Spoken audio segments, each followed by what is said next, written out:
Amid the outcry over Israel's attack on the aid flotilla in the Mediterranean, there have been growing international calls for an end to the Israeli blockade on Gaza. Euronews went to Gaza to interview Ismail Haniyeh, a senior Hamas leader and disputed Palestinian Prime Minister. Mr. Haniyeh, welcome. After the attack on the Freedom Flotilla, you called for an end to the blockade on Gaza. The leaders of many other countries did the same. Do you consider what happened a victory for Hamas?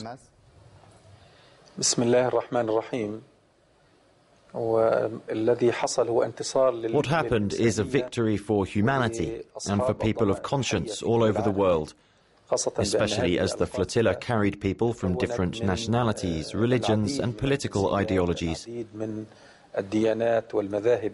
All of them have one demand, which is to break the siege of Gaza. And from this point of view, we consider that the flotilla has become a turning point for global attention on Gaza and the siege of Gaza.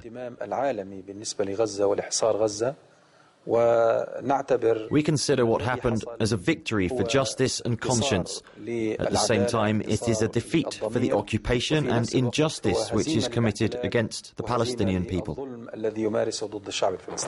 To a large extent, your request to lift the siege was echoed by the international community after the flotilla attack. Some people consider it a success that Hamas refuses to share with the Palestinian Authority. For example, you refused to meet the authority delegation after the flotilla incident. There is no doubt that our request to end the blockade became a focus of international attention. People reacted to the nature of this siege because of the inhumane crimes the Israelis committed on the Freedom Flotilla.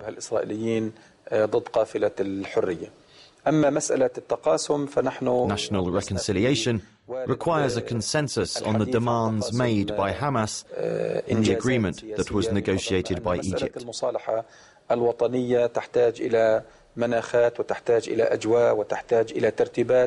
وتحتاج أيضا إلى توافقات بشأن الملاحظات التي أبدتها حركة حماس على الورقة المصرية. What do you think of the commission set up by Israel to investigate the flotilla incident? To use an Arabic proverb, it's like throwing dust in your eye or pulling the wool over your eyes. This is totally unacceptable for us.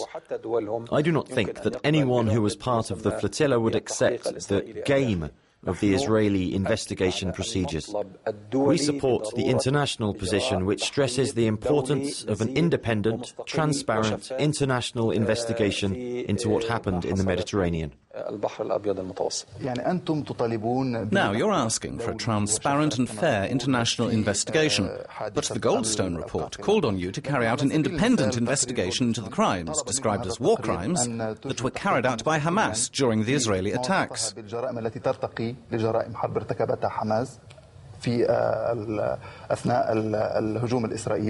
But the outcome of this investigation eventually cleared all Palestinian factions of blame.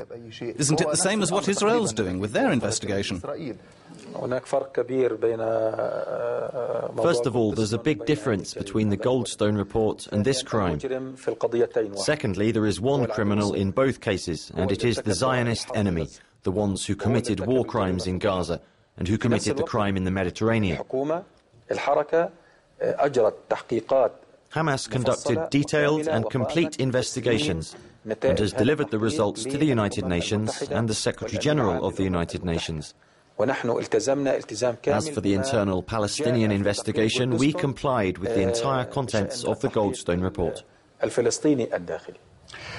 What do you think of the EU's offer to take responsibility for inspecting aid ships going to Gaza?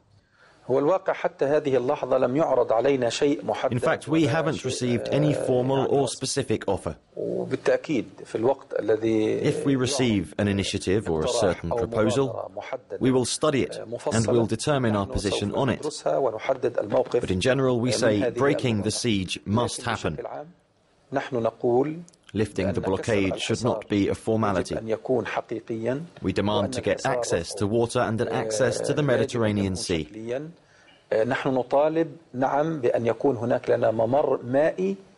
Initially, we think it's not a bad thing if Europeans want to be present in international or regional waters. We don't mind their presence at any ports in Greece, Cyprus or Turkey, anywhere in international and regional waters to supervise what enters Gaza.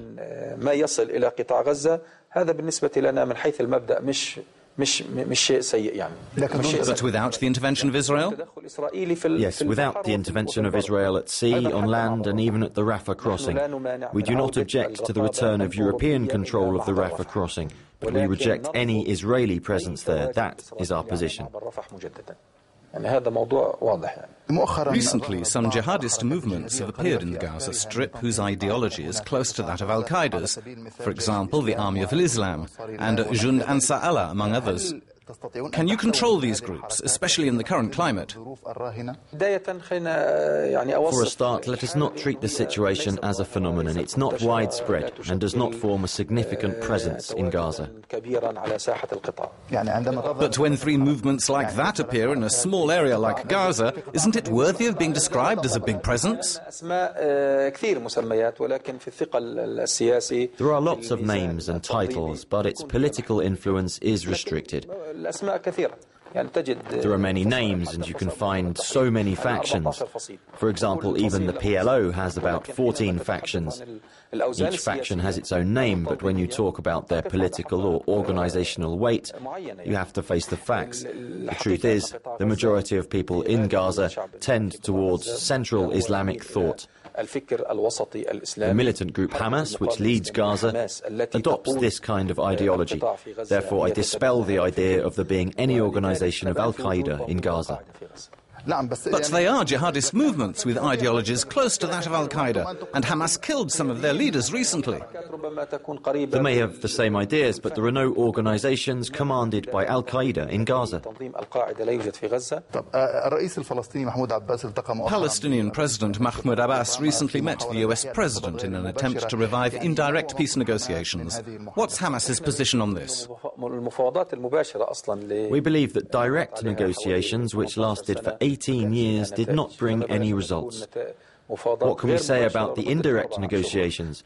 For 4 months it did not solve any issue. By that I mean the problem of Jerusalem, refugees, state sovereignty and borders.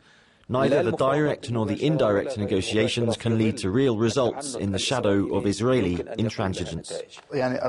Abbas spoke on his visit to the United States about the willingness of the Palestinian Authority to have NATO forces stationed in Palestine in the first stages of the state's formation. How do you see such statements? For a start, we need a state with full sovereignty and complete freedom, and the Palestinian people have to run a country without any foreign intervention.